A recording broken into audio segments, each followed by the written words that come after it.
자, 우리 하나님 말씀 로마서 8장 18절입니다. 신약성경 250면 로마서 8장 18절입니다.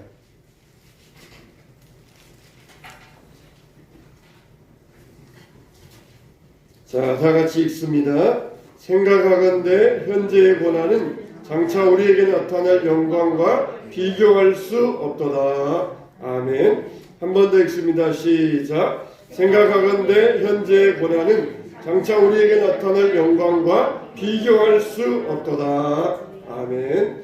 할렐루야. 우리는 장차 승리의 생활을 얻게 될 줄로 믿습니다. 할렐루야. 이제 고개를 들어보세요. 어느 목사님이 폐암에 걸리셨어요. 폐암이 암 중에서 잘 숨을 쉬지 못하니까 아주 고통스러운 암이라 그래요. 그래서 항암 치료도 하시고 그러셨는데 이분이 폐암의 말기에 걸리셔가지고 수술을 하게 되셨습니다. 그래서 이제 수술하기 위하여서 수술실에 들어가는데 자녀들에게 인사를 합니다. 얘들아, 아빠 잘 갔다 올게. 아버지 잘 다녀오세요. 또 아내에게 인사합니다. 여보 갔다 올게. 다녀오세요. 기도할게요. 그러면서 수술실에 들어가다 보니까 하나님에게도 인사드려야 되겠다. 그런 생각이 불현듯 들더래요. 그래서 하나님 다녀오겠습니다. 그렇게 인사했더니 이런 마음에 감동이 들더라는 것입니다. 나도 갈 건데 그런 마음에 감동이 들더라는 것이 나도 같이 갈 거야. 그런 마음에 감동이 들더래. 그렇지. 수술실 안에는 아내도 못 들어오고 아들도 못 들어오고 부모도 못 들어오고 못 들어오지만 그러나 하나님은 오시는구나. 하나님은 오실 수 있구나. 그런 마음에 감동이 들더래. 그러니까 비록 목사이지만 폐암 수술을 앞두고 마음이 막 불안하고 걱정되고 염려하는데 갑자기 그런 마음의 감동이 드니까 마음이 평안해지시더래. 그렇지 뭐 하나님이 함께 하시는데 수술실에서 죽더라 그래도 하나님이 함께 하시는데 뭐가 걱정이야. 그러면서 마음이 평안해지시더래요. 그러다가 또 이게 또 폐암에서 이제는 갑상선 암이 왔어요. 그래서 또 수술실에 들어가게 되셨습니다. 이번에도 똑같이 아들들에게 자녀들에게 얘들아 갔다 올게. 아버지 다녀오세요. 아내에게 여보 다녀올게. 기도할게요. 그러면서 또 하나님께 또 인사드려야 되겠대. 이번에는 어떻게 했느냐? 하나님 같이 가실 거죠? 그럼 그렇게 응답하신 것 같더래. 그럼 내가 너와 함께 가지. 내가 어디 가겠니? 그런 마음의 감동이 들더라는 것입니다. 하나님은 그러신 분입니다. 우리를 떠나지 아니하시고 항상 우리와 함께 하시는 분입니다. 할렐루야. 하나님께는 인사할 필요 없어. 하나님 안녕히 계세요 하면서 하나님께는 작별 인사드릴 필요가 없습니다. 나 너와 함께 갈 거야. 예배 끝났으니까 하나님 다음 주에 올게요. 아니야 너 나와. 내가 너와 함께 갈 거야. 내가 너와 함께 할 거야. 하나님 이렇게 우리에게 말씀하고 계시고 너 나 버릴 거니? 참 소원하다. 아마 그렇게 우리에게 말씀하실 것이에요. 하나님은 우리를 떠나지 아니하시고 함께 하시고 영원히 내가 너와 함께 하겠다. 그렇게 약속하여 주셨습니다. 여러분 우리가 세상 살아가면서 많은 스트레스를 받습니다. 이 스트레스는 모든 만병의 원인이에요. 스트레스를 우리가 이겨내야 되고 물리쳐야 되는데 하나님과 화평하고 하나님과 조화를 이룰 때에 우리는 그 어떤 스트레스와 어떤 압력도 우리가 이겨내게 될 것입니다. 참 오늘 우리가 본문의 말씀 보면은 우리가 주 안에서 승리하는 생활을 말씀해 주고 있어요. 우리에게 어떤 고난이 온다 할지라도 장차 우리가 얻을 영광과 비교할 수 없다. 우리가 얻을 영광과 비교할 수 없다는 것이에요. 그 뭡니까? 우리는 이 땅에서 실패가 왔다도 우리는 장차 반드시 승리를 얻게 될 것이다. 할렐루야. 우리에게 이미 예약되어져 있다는 것이에요. 우크라이나와 러시아와 전쟁 중에 있어요.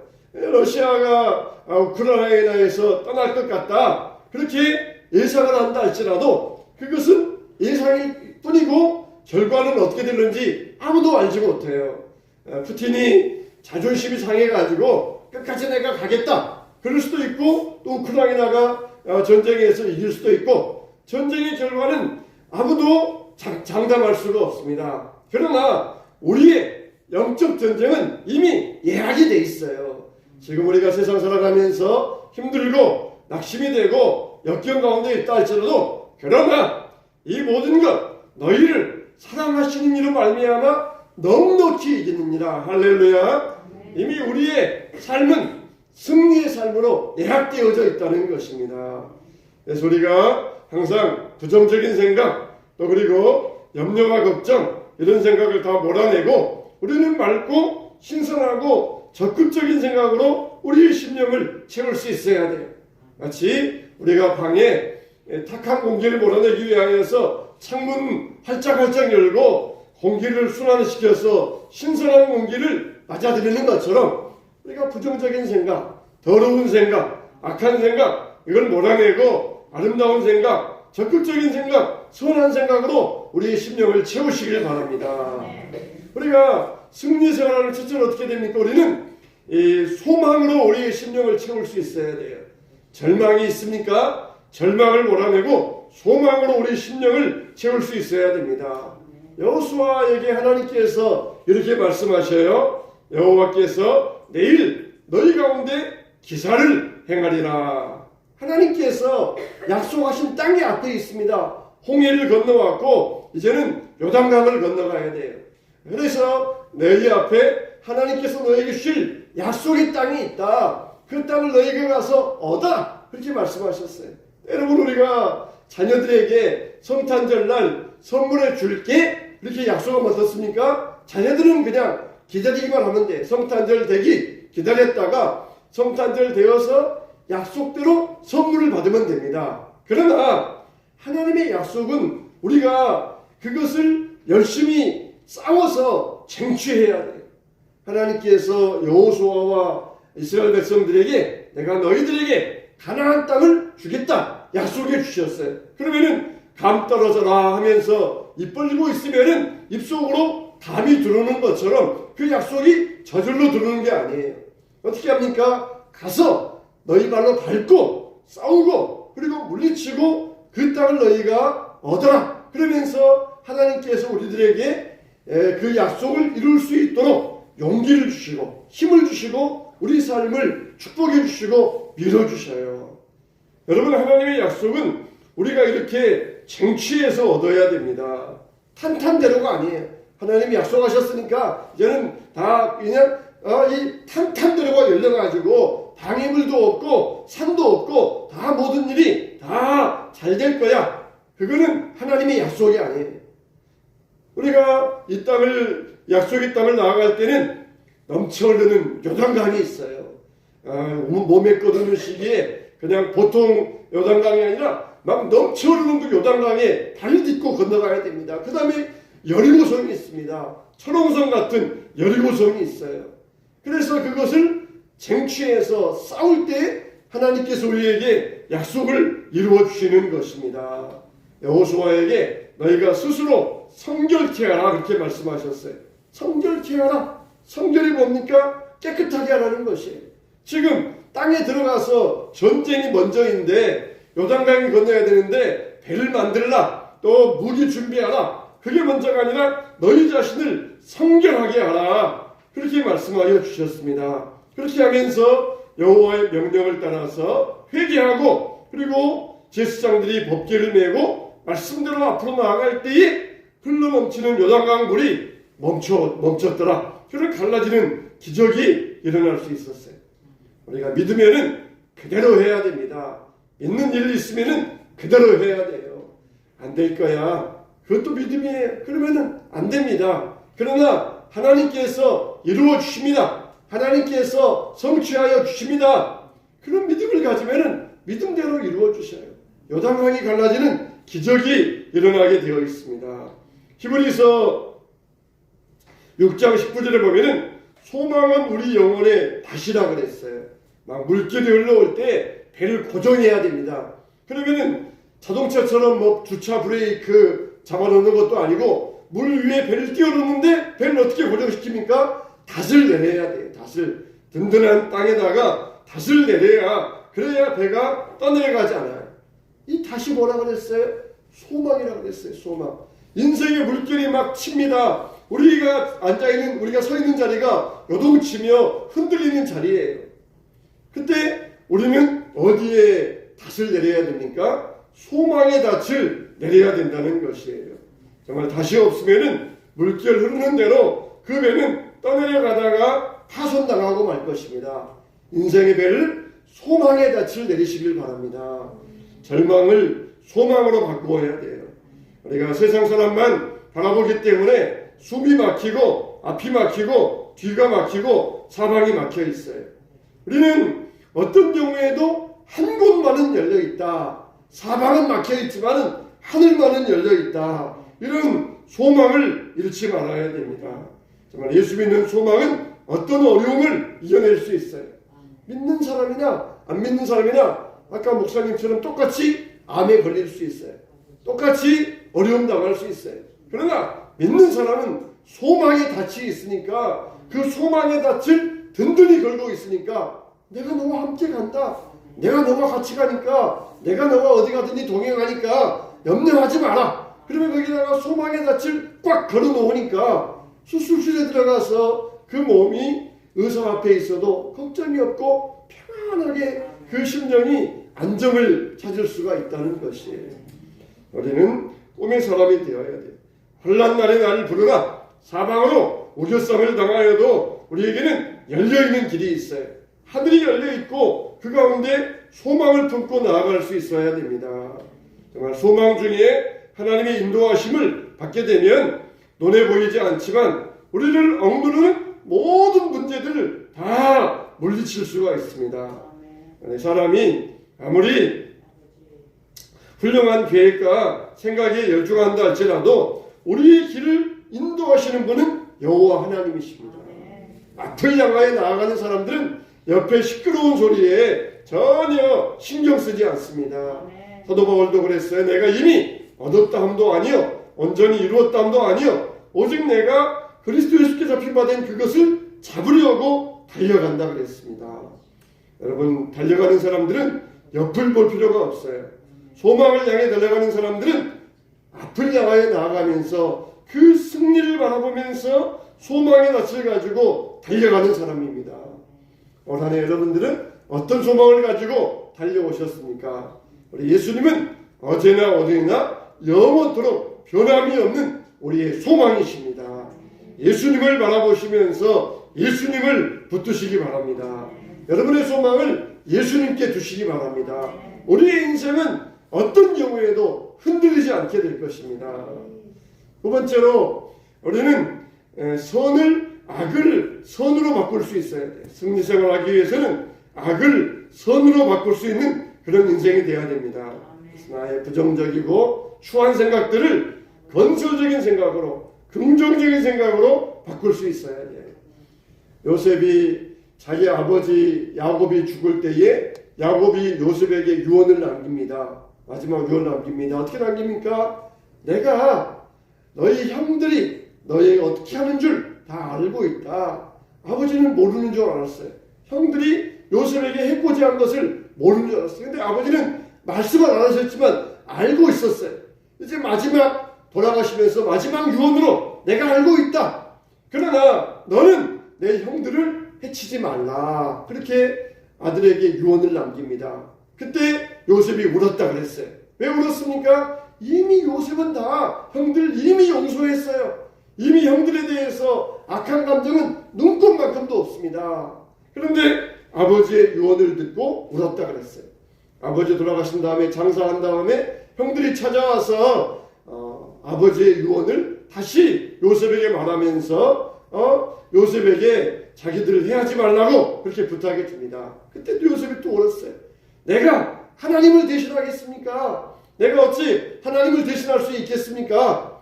그러면서 이미 나는 하나님 손에다 맡겼습니다. 이 말은 무슨 말이에요?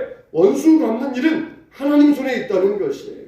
당신들은 나를 해하려 했지만 하나님이 이것을 악을 선으로 바꾸어 주셔서 우리 인생들을 이렇게 행복하게 하지 않았습니까? 내가 당신들만 아니라 당신의 자녀들도 책임지겠습니다. 이렇게 이야기했던 거예요. 이게 바로 요셉의 인생의 결론이에요. 악을 하나님은 선으로 바꿔주셨어요. 그리고 요셉은 이것을 받아들이겠다는 것입니다. 하나님이 바꿔주셨는데 내가 이것을 뒤집어 보면 그 악이, 그 심판이 자기에게 떨어질 것 아니겠습니까? 하나님은 이미 악을 선으로 바꿔주셔서 우리 삶을 복되게 해주셨어요. 여러분, 사람들에게 잃어버린 거 있습니까? 하나님은 반드시 갚아주셔요. 그것을 보상해 주십니다. 내가 저 사람 때문에 내 인생이 망가졌어. 저 사람만 아니면 내 인생이 훨씬 좋았을 거야. 그러면서 악한 마음을 품고 있으면 하나님도 우리에게 회복의 길을 열어주지 아니하셔요.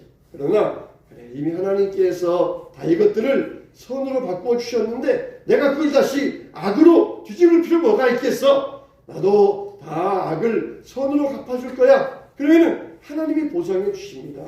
하나님의 축복이 임하지 않아요. 그러면은 하나님이 우리에게 축복을 주실 수가 없습니다. 우리의 마음에 악이 품어 있는데 하나님이 어떻게 우리 마음 가운데 복을 주실 수 있겠습니까? 호텔의 방벽을 하얗게 페인트로 칠해 놓았습니다. 근데 한 고객이 그 호텔에서 콜라를 흔들어 마시다가 벽에 그 콜라 자국이 튀어가지고 얼룩해지게 되었어요. 이 고객이 나간 다음에 호텔 주인이 가만히 보더니 곰곰이 생각하더니 물감을 가져왔습니다. 그리고 볼품없게 되어버린 그 호텔 벽에, 흉한 벽에 물감으로 그림을 그리기 시작했어요. 갈색으로 흉한 모습에는 바위를 그리고 또 그리고 바위 사이에 물이 흐르는 그림을 그리고 그리고 가장 진하게 얼룩진 부분에는 달리는 사슴을 그리고 또 그 뒤에는 쫓아오는 사냥꾼의 모습을 그렸어요. 그러고 보니까 그렇게 하얀 벽에 흉했던 얼룩이 아름다운 한 풍의 풍경화와 같이 그렇게 변화가 되었다는 것입니다. 이게 바로 악을 선으로 바꾸는 모습이에요. 요즘 우리 영화관에 아직 저도 보지 못했지만은 기독교 최초의 뮤지컬 영화인 머슴 바울이라고 하는 영화관에 이 영화가 개봉이 되었어요. 머슴 바울. 이 머슴 바울의 이야기는 우리나라 최초의 목사인 김창식 목사님의 이야기예요. 김창식 목사님. 이분이 원래는 서양 선교사들에 대해서 굉장히 안 좋은 감정을 가지고 있었습니다. 서양 선교사들이 애들 유괴해서 잡아먹는다더라. 노란 귀신들, 눈 푸른 귀신들이 애들 잡아가지고 먹고 그렇게 해를 끼친다더라. 그런 이 소문을 믿고 있었어요. 그래서 그 소문이 사실인가 내가 확인해 봐야 되겠다. 그래가지고는 선교사 밑에 머슴으로 들어갔습니다. 그래서 선교사를 24시간 밀착 감시하면서 선교사들이 애들을 유괴하는지 언제 유괴하는지 그걸 감시를 했어요. 근데 이 선교사님들 통하여서 그 사랑과 그 친절에 감동을 받아가지고 예수를 믿게 되었습니다.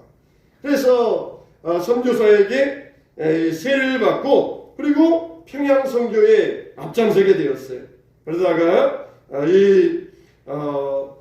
지방의 평양 기독교 대박해 사건 때 지방 관아에 붙잡혀가게 되었어요. 그 관아에 보면은 원님도 있고 이방을 비롯한 여러 가지 무슨 이 육방도 있고 그다음에 누가 있냐면은 이 무관들이 있어요. 이 원님을 따라다니면서 항상 하는 포도대장도 있지만 무관이 또 따로 있어요. 이 무관이 항상 이 고을 수장에 항상 측근으로서 따라가는 그걸 비장이라 그러는데 그 비장 중에 신덕균이라는 자가 있었습니다.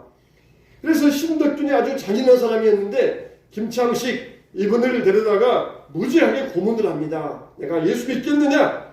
이래도 예수 믿겠느냐? 그러면서 고문을 했어요. 그때 김창식은 말하기를 나를 사형시킨다 할지라도 나는 예수를 전할 것이요. 그리고 당신이 나에게 악으로 대한다 할지라도 나는 악으로 갚지 아니하고 선으로 갚을 것이요. 그러니까 얼마나 또 이 분이 오르겠습니까? 그래서 더 잔인하게 고문을 했어요. 그러다가 풀려주었습니다. 풀려난 다음에도 사람들 조정해가지고 몰래 가서 돌팔매질하게 하고 그러면서 분노와 증오를 계속해서 품었어요. 그러다가 이 김창식 씨는 신학교에 가서 최초의 목사 6명과 함께 최초의 목사가 되었습니다. 그 후로 수많은 시간이 흘렀어요. 김창식 목사님 아들이 김영진이라고 하는 의사가 되었습니다. 근데 이 김영진 아들 의사가 도로 다니면서 많은 환자들을 치료해 주었어요. 평양에 전염병이 창궐할 때에 많은 환자들을 치료해 주었습니다.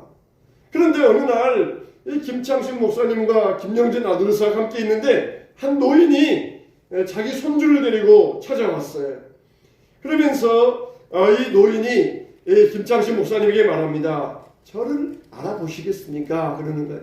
아무리 봐도 잘 모르는 사람이에요. 그러면서 하는 말이 실은 제가 바로 당신을 고문했던 신덕균입니다.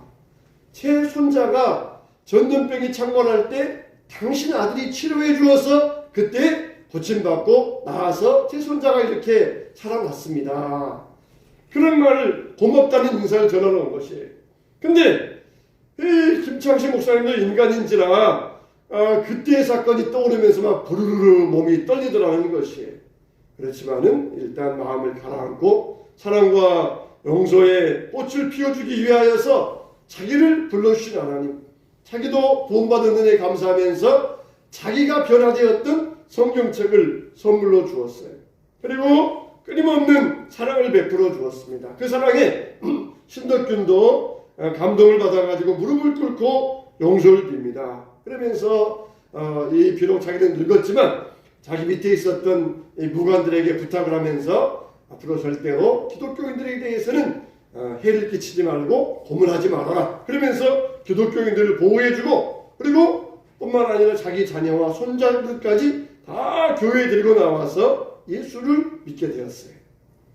여러분 정말 악을 악으로 갚지 아니하고 악을 선으로 갚은 결과가 이렇게 아름답게 빛을 발하게 되었다는 것입니다. 정말 이 김창식 목사님의 아들 김영진 의사가 한 일이 무엇입니까? 나중에는 크리스마스 씨를 만들어 가지고 많은 결핵 환자들을 퇴치하는 그런 일에 앞섰다는 것이에요. 그래서 이 영화는 사랑과 용서가 우리를 자유하게 하고 구원을 준다고 하는 그런 교훈을 우리에게 주고 있습니다. 그러니까 승리하기 위해서는 어떻게 됩니까? 악을 선으로 갚을 수 있어야 돼요. 승리자는 누구입니까? 형들이 아니라 요셉이에요. 용서해주고 사랑해주고 베풀어주고 감동주고 원수도 끝까지 사랑한 선을 베푼 자가 바로 승리자입니다. 오늘 안에 여러분들 어떤 악한 일을 당하셨습니까? 어떤 악한 마음의 감정의 찌꺼기가 남아있기라도 합니까? 이걸 다 선으로 갚아주시기 바랍니다. 하나님이 그런 자들에게 참된 축복과 회복과 보상을 내려주셔요. 아직도 마음속에 악한 게 남아있으면 주님의 오실 길이 예비되지가 않습니다. 우리 주님은 임마누엘 하나님이에요. 우리와 함께 하시려고 우리 가운데 오신 것이에요. 그래서 주님 오실 길을 예비하라. 산들은 낮아지고 골짜기는 도두어져라. 그러면서 주의 오실 길을 예비해야 돼요. 우리 안에 가시밭길이 놓여 있는데 주님이 오실 수가 없어요. 주님이 축복의 그릇을 들고 우리에게 오실 수가 없어요. 악을 선으로 갚을 때에 하나님께서 우리에게 선을 통하여서 회복과 보상의 은혜를 베풀어 주실 줄로 믿습니다. 세 번째 마지막으로 우리가 승리생을 하기 위해서는 모든 것을 주님께 맡길 수 있어야 돼요. 모든 것을 주님께 맡길 수 있어야 됩니다. 예수 믿으면은 여러분 성격이 어떻게 됩니까? 예수 믿어도 우리의 성격은 그냥 남아있어요. 그러나 하나님은 우리의 성격을 좋은 방향으로 바꾸셔가지고 우리 성격을 사용하여 주십니다. 베드로처럼 성격이 급했잖아요. 다혈질이었잖아요. 근데 베드로가 변화받고 성령 받은 다음에 3,000명을 회개합니다. 3,000명을. 성격이 급하니까 막 그냥 앞에 나아가서 막 전하지 않을 수가 없었어요. 그래가지고 베드로가 설교하니까 3,000명, 5,000명이 회개하는 역사가 일어났어요. 반면에 또 요한은 어떻습니까? 요한은 이게 신경질적인 사람이었어요. 날카로운 사람이었어요. 그냥 조금만 일해도 신경질 부리는 그런 사람이었어요. 한 번은 사마리아 성에 들어가는데 사마리아 사람들이 자기들을 영접하지 않는 것이에요. 당신들 유대인이잖아. 우리 마을 들어오지 마. 그러면서 영접하지 않는 것이에요. 그러니까 사도 요한이 막 신경질 내면서 주님, 우리가 불을 하늘에서 내려가지고 저들을 멸하기를 원하십니까? 그러면서 그렇게 막 날카로운 반응을 보입니다. 그냥 벼락을 차버릴까요? 그렇게 이 신경질적인 반응을 내렸어요. 그렇지만은 요한이 어떻게 됩니까? 사랑의 사도가 됩니다. 우리가 서로 사랑하자. 자녀들아 서로 사랑하자. 서로 사랑하자. 그러면서 사랑의 사도가 돼요. 정말 우리가 믿어도 잘 변하지 아니하는 우리의 성격이지만 주님 앞에 맡기세요. 주님 앞에 맡기세요. 그러면 주님이 이걸 맡으셔가지고 이게 조화롭게 아름답게 이것을 바꾸어 주시는 것입니다. 정말 우리가 주님 앞에 못 바꾸게 변하지 않을 게 뭐가 있겠습니까? 정말 30년 목회했던 목사님이 내가 보니까 집 팔아가지고 헌신하고 그리고 자기 몸 바쳐서 헌신하는 사람들은 많이 봤지만 자기 성격 뿌리 뽑아가지고 헌신하는 사람은 못 봤다. 그럴 정도예요. 그만큼 우리의 사람의 성격, 기본적인 성질은 잘 변하기가 힘들어요. 그렇지만은 이것도 우리가 주님 앞에 맡겨버리세요. 주님 앞에 맡겨버리세요. 그러면 주님이 이것을 아름답게 선으로 바꾸셔가지고 좋은 방향으로 우리를 사용하여 주십니다. 하나님, 나는 성격이 이래요. 성질이 이래요. 어땠어요? 나는 안 돼요. 그러지 말고 또 맡겨버리세요. 주님께 모든 것을 맡길 수 있어야 됩니다. 그럴 때 주님께서 우리를 통하여 놀라운 일을 이루어 주시고 우리의 삶이 승리하게 될 것입니다. 사랑하는 성도 여러분, 우리가 정말 이제는 승리의 삶을 살아가시길 바랍니다. 생각하건대 현재 원하는 장처리에 나타날 영광과 비교할 수 없다. 너희들의 삶은 이미 승리는 예약되어 있다. 보장되어 있다. 이미 다 내가 너희들에게 주기로 약속되어 있다. 그러나 어떻습니까? 우리가 이것을 헤쳐나가면서 하나님의 약속을 나의 것으로 삼을 수 있어요. 그냥 약속되어 있으니까 자동적으로 나에게 올 거다 하면서 그냥 가만히 있는 것이 아니라 이걸 내가 고난 가운데 요단강을 헤치고 여리고성을 무너뜨리고 나아가면서 그 약속을 나의 것으로 얻을 수 있어야 됩니다. 주님께 다 맡겨버리시기 바랍니다. 선을 악으로 바꾸시기 바랍니다. 그럴 때 주님께서 하신 승리의 약속, 승리의 보장, 이게 다 여러분의 것으로서 여러분 삶에 풍성하게 이루어지게 될 줄로 믿습니다. 이런 승리의 보장과 약속이 여러분 것 되시기를 주님의 이름으로 축원합니다.